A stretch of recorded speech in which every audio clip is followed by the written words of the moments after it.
One thing that I did want to say before we go completely over all of this is the breakdown of caregivers in America today as we know it. 60% of them are women. Raise your hand if you're surprised at that. I used to listen to this male caregiver friend of mine, and he cared for his wife for a long time after a stroke. And he said, I didn't sign up for this. I don't have that caring, nurturing gene like women have. I have the go play golf, go fish gene. It's not a natural for a lot of men. And I'm not discounting men, because there are a lot of men who are in that role. And I do want to applaud you. And I will say, when I first started studying this in about 2008, the percentage of male caregivers was only about 30%. So men are rising to the occasion and taking on the role. The other thing that's happening is that there are more millennials in this role now, caring for parents and grandparents. 25% of caregivers in America is a millennial. That surprised me when I read it, because that's not the picture you read about of the personality of a millennial, is it? But they are rising to the occasion as well. 70% of us caregivers work full-time. I say us, because I'm still one. There's actually a term in the caregiving industry called the silent working caregiver.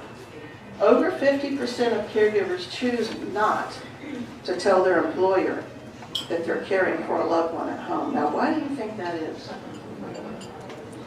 Any of us happen to spend a lot of time on the phone for stuff not related to your job? A lot of time going back and forth to the doctor's office, MRI scans, PT, all the things that you have to do during the course of a Monday through Friday, 9 to 5, impact your job, don't they?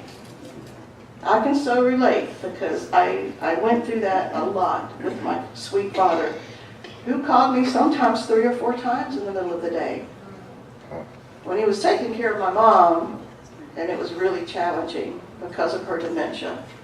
Poor man, he would call me and go, Toula, Toula, in his high-pitched voice because he was so stressed. Toula, help!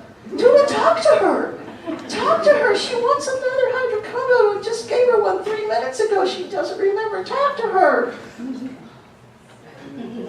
Well, and he had the phone to mom, and I'm at work, and I'm like, what am I going to do?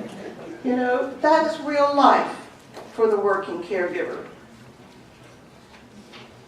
There's an impact on you. You've got stress at work, and you bring the stress of being a caregiver with you, to work, and that compounds the stress that you feel.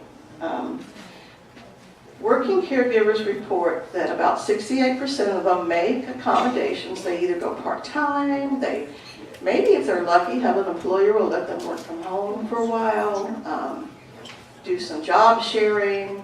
A lot of people retire earlier than they planned. Women are really guilty of this. And I say guilty because I don't think it's the best idea myself, normally. When a woman retires early to go home and care for an aging parent, for instance, the financial impact on average to her is $324,000 to her retirement portfolio. My mommy used to say to me, when are you going to quit your job and take care of me? I was single at the time. Say, Mommy, you got $1 million in the bank to take care of me, so when you're gone, that's a huge impact. Who can afford that hit to their retirement portfolio? It's a little bit less for men, which I find is kind of interesting.